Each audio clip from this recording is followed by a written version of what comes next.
selama sejak awal Orde Baru, organisasi buruh betul-betul kompak, betul-betul mandiri, dan betul-betul militan.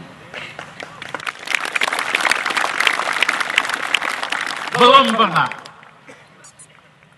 Karena begitu Soekarno jatuh, organisasi buruh dianggap semua golongan kiri, golongan komunis,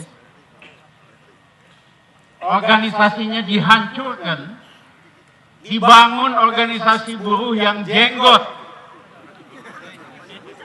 yang akarnya ke atas,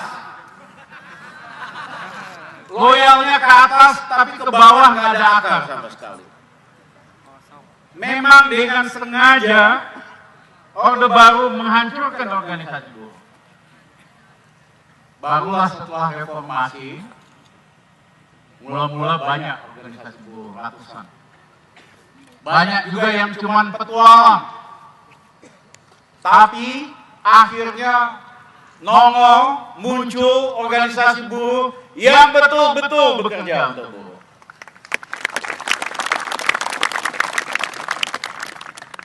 Dan Garda paling depan, paling terorganisir, paling militan. Saudara-saudara, kenapa penting?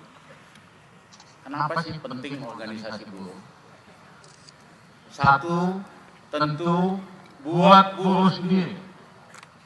Tadi saya sebelum acara bicara dengan kawan-kawan wanita, kawan-kawan buruh pria, saya tanya, ada manfaatnya enggak organisasi buruh?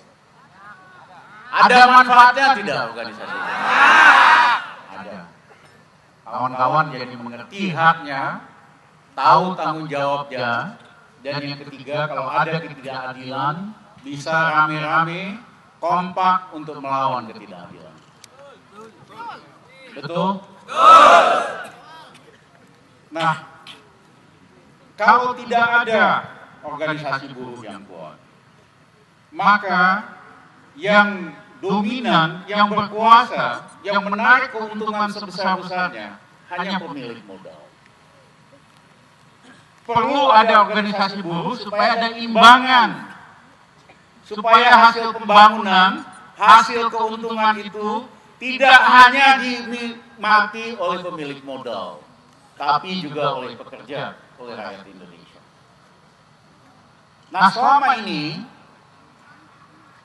politik ekonomi Indonesia makin lama makin ke kanan, makin hanya menguntungkan modal asing, makin hanya menguntungkan pemain-pemain pemodal besar nasional.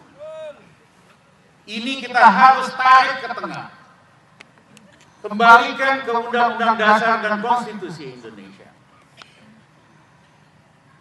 Tadi Mas Ripto, itu kawan senior seperjuangan saya sejak, bahwa pemilu ini tidak akan ada gunanya.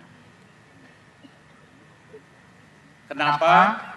Karena pemilunya ini, mohon maaf saya sebut ini demokrasi kriminal. Rizal Ramli menulis di koran Jakarta Post 2 tahun yang lalu bahwa ini bahaya, ini demokrasi kriminal.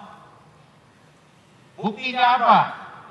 298 dari wali kota, bupati, dari total 420 masuk penjara karena korupsi. 75%. 30% gubernur masuk penjara. Yang lain nggak ketahuan aja. Belum.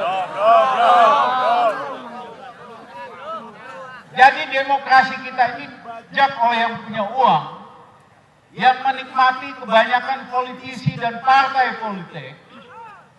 Betul tidak?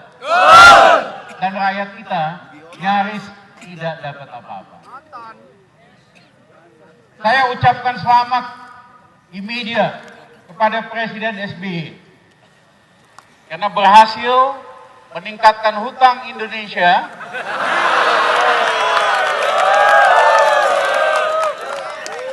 tadinya waktu jadi presiden 2004 hutang Indonesia 1.000 triliun. sekarang utang Indonesia 2.100 triliun. Hebat nggak presidennya? Pak Nyos itu mah. Pak Nyos.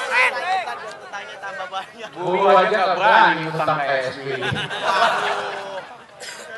Nggak dikasih Pak. Tapi apa yang tidak rakyat rasakan?